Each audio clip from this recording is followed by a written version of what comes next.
Assalamualaikum warahmatullahi wabarakatuh. Waalaikumsalam warahmatullahi wabarakatuh. Selamat pagi semuanya. Pagi.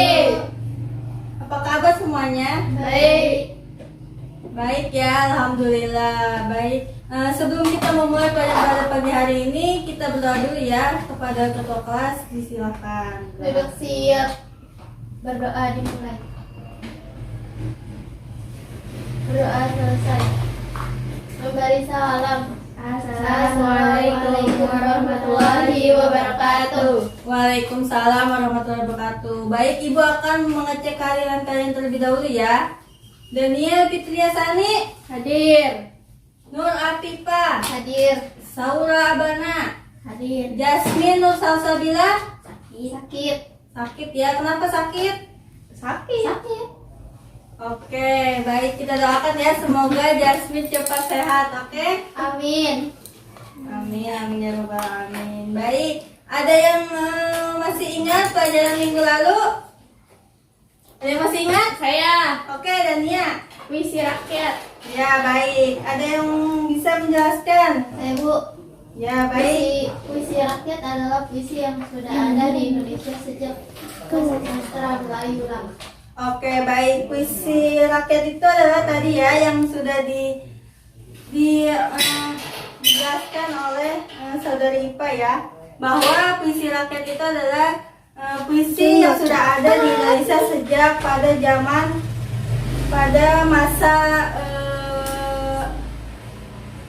masa sastra Melayu lama ya. Baik, sebelum kita ke materi selanjutnya, Ibu akan bercerita dulu. Ada yang pernah mendengar cerita atau bercerita? Ada yang pernah? Belum pernah ya? Baik, Ibu akan bercerita mengenai zebra dan jerapah, oke? Pada suatu pagi, zebra sedang berjalan bersama teman-temannya di pinggir pantai dan sedang membicarakan mengenai lomba ya, lomba lari. Di mana zebra ini selalu menang ya lomba lari, serta dan pada suatu hari dan pada saat itu temannya kepiting akan mengadakan lomba berkreasi, bercerita mengenai keindahan pantai, tetapi ketika teman-temannya pulang, ia bersedih, dia pun nangis. Aku tidak bisa menceritakan mengenai pantai, bagaimana pantai. Aku pun belum pernah melihat pantai itu. Dari kejauhan, jerapah ini melihat seekor zebra yang sedang menangis dan dia menghampirinya. Ada apa denganmu? Mengapa kamu menangis? Tidak Pak, aku tidak menangis. Aku hanya sedih karena aku tidak bisa mendeskripsikan apa itu pantai. Karena aku akan lomba dengan teman-temanku. Oh, aku akan membantumu melihat pantai dan kamu bisa menceritakannya. Baik, kamu naik ke punggungku. Aku akan memperlihatkanmu pantai. Baik Pak, terima kasih. Wah, indah sekali ya pantai ini. Iya, pantai ini memang indah. Terima kasih Pak Jerapah, kau sudah memperlihatkan aku dan aku bisa menceritakan bagaimana itu pantai. Baik, terima kasih Pak Jerapah. Sama-sama zebra. Nah, dari cerita yang Ibu perlihatkan, kalian sudah tahu pembelajaran kita pada pagi hari ini apa? Cerita Pabel, Bu. Ya benar, cerita Pabel. Cerita Pabel ya. Ada yang tahu apa itu cerita Pabel? Saya Bu. Ya, apa? Nur Afifa? Cerita Pabel adalah cerita binatang atau hewan, Bu. Ya benar, sudah benar ya, tetapi kurang lengkap. Ada yang mau melengkapi? Ya. Ya, siapa namanya? Dania, silakan. Cerita Pabel adalah cerita kehidupan binatang atau hewan yang berperilaku menyerupai manusia. Ya benar, cerita Pabel itu cerita binatang ya, yang menyerupai perilakunya menyerupai manusia ya. Fabel itu memiliki dua karakter ya. Di dalam Fabel itu memiliki dua karakter. Karakter positif dan negatif. Karakter positif itu seperti apa? Karakter positif itu seperti sopan, santun, tidak ribut, tidak bertengkar. Nah itu ya. Kalau sikap negatif itu seperti dia sombong, dia suka mencuri dan lain sebagainya. Seperti cerita si kancil ya, tahu kan cerita si kancil? Tahu, dia tuh suka mencuri timun ya. Ada lagunya ya, si kancil anak nakal suka mencuri ke timun. Seperti itu ya. Baik, ada yang tahu jenis-jenis selain pengertian ada jenis-jenis Fabel?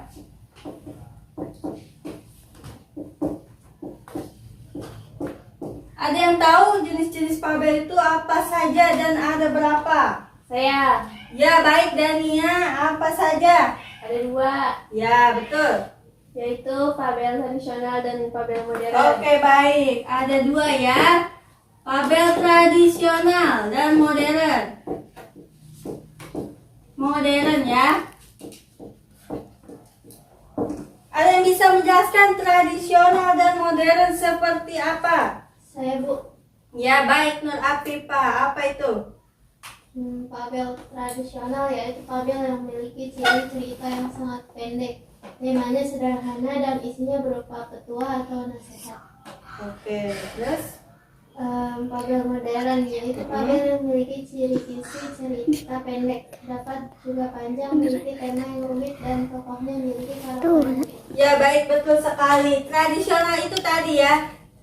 Tradisional itu jenis cerita fabel yang memiliki ciri cerita yang pendek, tidak rumit, dan temanya itu sederhana ya, yang berisi petua atau nasihat ya. Kalau modern itu ceritanya bisa pendek, bisa panjang, dan tidak sederhana ya, pasti rumit ya kalau modern ini, dan tokohnya itu unik-unik. Oke? Ada sebelum ibu akan membahas lebih lanjut, tapi sebelum itu ada yang mau bertanya. Siapa? Saya, Bu. Ya, oke. Apakah di dalam cerita fabel terdapat struktur? Oke, baik. Terima kasih ya Nur Afifah. Ada di dalam cerita fabel itu ada strukturnya ya.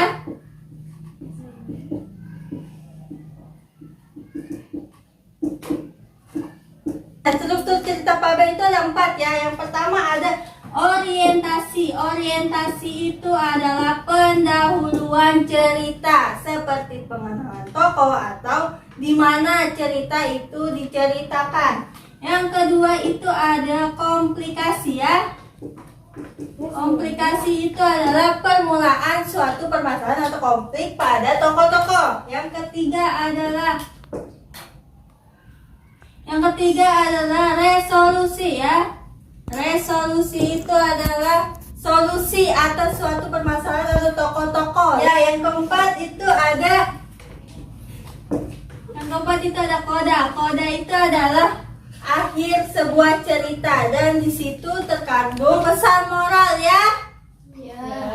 Ada lagi yang mau bertanya?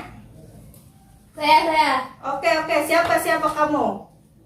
Dania ya? Oke. Nanya apa Dania? Selain pengertian dan jenis, cerita fabel punya ciri-ciri tidak? Baik Dania, terima kasih ya untuk pertanyaannya. Nah, ciri-ciri fabel itu ada 5 ya. Yang pertama itu ada cerita fabel itu bersifat fiksi ya, fiksi. Dan yang kedua itu cerita fabel tokoh utamanya itu binatang. Yang ketiga itu cerita fabel menggunakan kata pembuka seperti pada zaman dahulu, pada suatu hari dan lain sebagainya. Yang keempat itu ada penceritaan yang pendek. Jadi cerita fabel ini pendek, tidak panjang berlembar-lembar seperti novel. Yang kelima itu adalah latar belakangnya itu alam ya, seperti hutan atau lapangan yang tandus atau lapangan yang lebar dan sebagainya ya. Oke, baik. Tidak ada lagi ya yang ingin bertanya? Tidak ada ya? Baik, sekarang kita akan bermain sebuah permainan, oke? Oke. Baik, dari sini Ibu ada tokoh-tokoh binatang ya, dan ada kura-kura. Ibu ada ini buku cerita ya. Nanti Ibu akan memberitahu bagaimana permainannya ya. Kata Ibu meninggi kanan ya, kalau kata Ibu merendah kiri ya. Oke, sudah paham? Paham ya? Baik, sekarang kita mulai gamenya, oke? Sudah siap semua kan? Sudah. Meninggi, merendah, meninggi, merendah, meninggi, merendah. Ipa, ayo maju. Kamu ketawa aja, maju, ayo maju. Ipa, maju ya. Ayo, kamu maju ya. Kamu pilih mau tokoh binatang atau bercerita. Bercerita. Ayo, oke, bercerita ya. Kamu mau yang mana? Mau itik dan kura-kura atau semut dan merpati? Itik dan kura-kura. Oke, baik. Baca suaranya yang keras ya.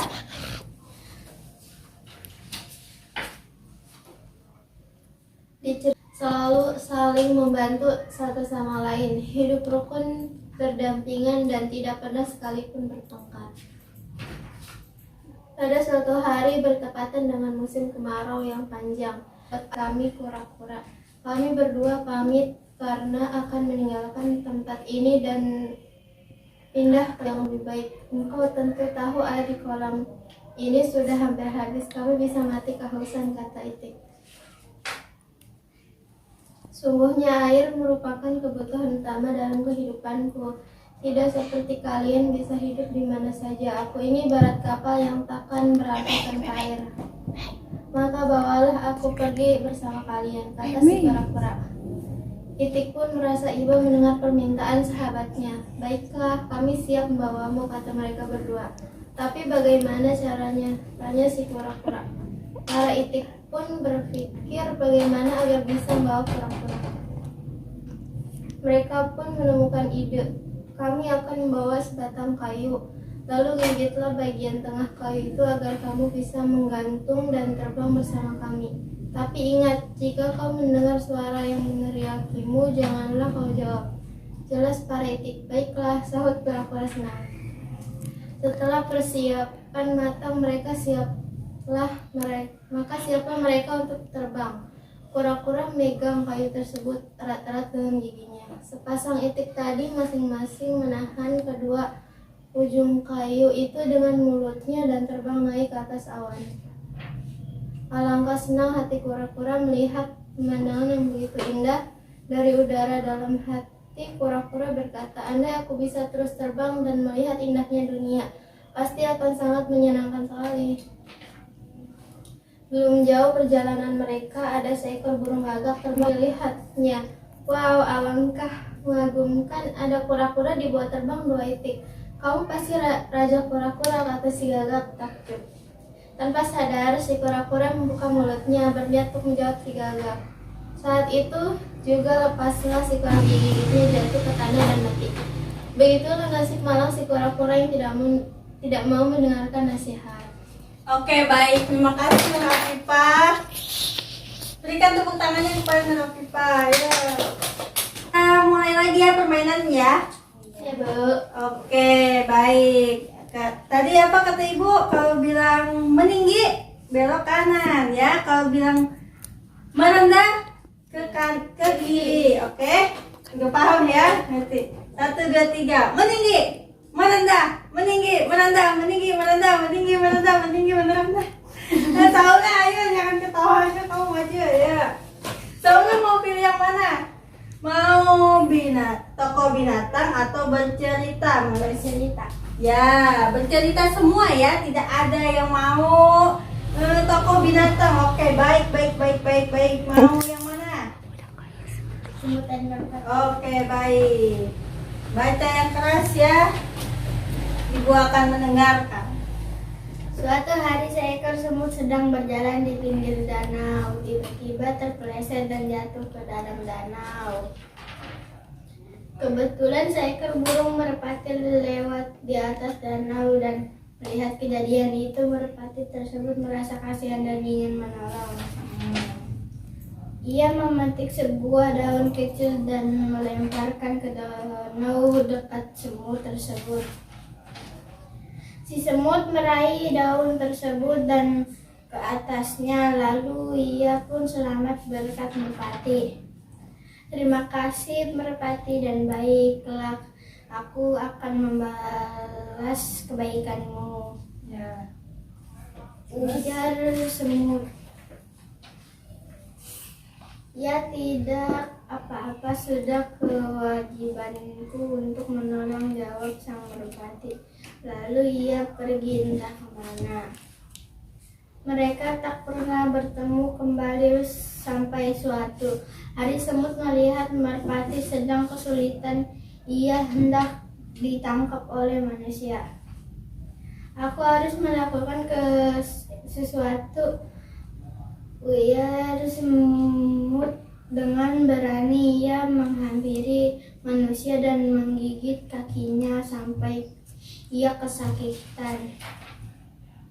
Cepat pergi selagi ia kesakitan, ujar semut kepada merpati.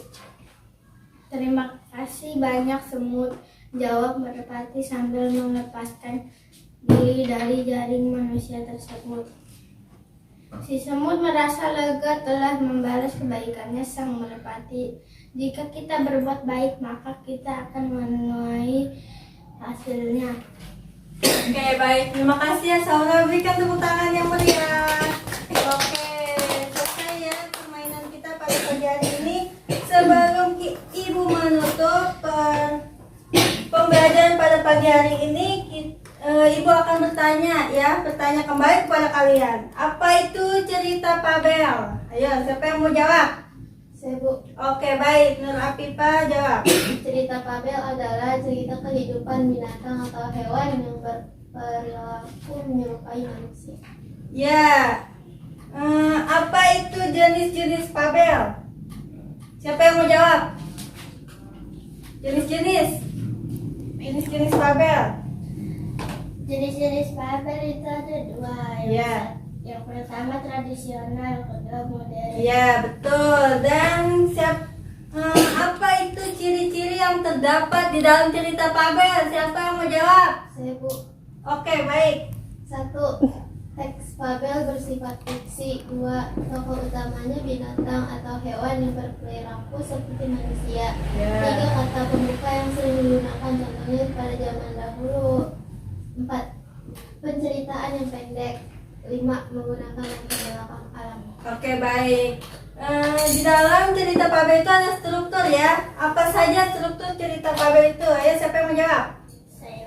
Oke, Saura, silakan. Struktur cerita Fabel itu ada 4. Yang pertama orientasi, kedua komplikasi, resolusi, kode. Oke, baik. Semuanya sudah paham semua ya yang Ibu jelaskan tadi ya. Paham, Bu? Oke, baik. Ibu akan menyimpulkan pembelajaran kita pada pagi hari ini, yaitu cerita Fabel. Cerita Fabel adalah cerita binatang atau hewan yang menyerupai manusia ya, dan memiliki dua karakter, yaitu positif dan negatif. Positif itu seperti apa tadi? Santun ya, tidak ramah dan tidak berkelahi ya. Kalau negatif itu tadi sombong, angkuh, dan suka mencuri seperti si kancil itu ya. Dan ada jenis Fabel itu ada dua, modern dan tradisional ya, betul. Dan yang ketiga itu ada ciri-ciri ya. Ciri-ciri yang pertama tadi, teks cerita Fabel itu bersifat apa tadi? Fiksi ya, benar. Yang kedua itu cerita Fabel itu tokoh utamanya apa tadi? Binatang. Oke, baik, benar ya, binatang seperti kancil, kerbau bisa, harimau bisa, dan lain sebagainya. Oke. Dan yang keempat itu ada yang ketiga itu ada permulaan atau pembukanya yang sering digunakan ya, seperti pada zaman dahulu, pada suatu hari, dan lain sebagainya ya. Yang keempat itu ada penceritaan yang pendek. Penceritaan yang pendek itu seperti apa? Penceritaannya itu satu lembar, tidak banyak ya, tidak berlembar-lembar seperti novel ya. cerita Pabel ini singkat, oke? Yang kelima itu ada latar belakangnya alam ya, seperti hutan atau lapangan yang luas dan lain sebagainya, oke? Dan yang terakhir ada struktur cerita Pabel. Yang pertama ada orientasi, pendahuluan. Yang kedua ada komplikasi, suatu permasalahan antara tokoh-tokoh ya. Yang ketiga itu ada resolusi. Resolusi itu tadi apa? Solusi atas permasalahan tokoh ya. Yang keempat itu ada koda. Koda itu akhir cerita yang diselipkan ada itu pesan moral, oke? Baik, Ibu akan memberikan tugas kepada kalian ya. Tugasnya itu adalah membuat cerita Pabel ya, mengenai hasil karya kalian sendiri sesuai dengan struktur cerita yang tadi sudah Ibu jelaskan ya. Dan nantinya minggu depan kalian akan mempresentasikannya ya dalam media pembelajaran yang menarik. Seperti tadi Ibu sudah mencontohkan ya, menggunakan media boneka tangan, bisa dengan perwayangan gitu ya. Bisa dengan tadi seperti ini ya, membuat seperti ini bisa dan lain sebagainya. Oke, mengerti semuanya? Mengerti. Ibu akan membagikan lembar kerja kalian untuk minggu depan, oke? Nah, ini untuk Nur Afifa ya. Ini untuk Saura ya, dan ini untuk Dania, oke? Baik, terima kasih semuanya. Pembelajaran pada hari ini kita cukupkan sampai di sini ya. Minggu depan kita akan bertemu lagi. Terima kasih semuanya atas perhatiannya dan sudah menyimak pelajaran kita pada pagi hari ini ya. Mohon maaf apabila Ibu ada salah-salah kata atau perbuatan. Sekian dari Ibu. Wassalamualaikum warahmatullahi wabarakatuh. Waalaikumsalam warahmatullahi wabarakatuh.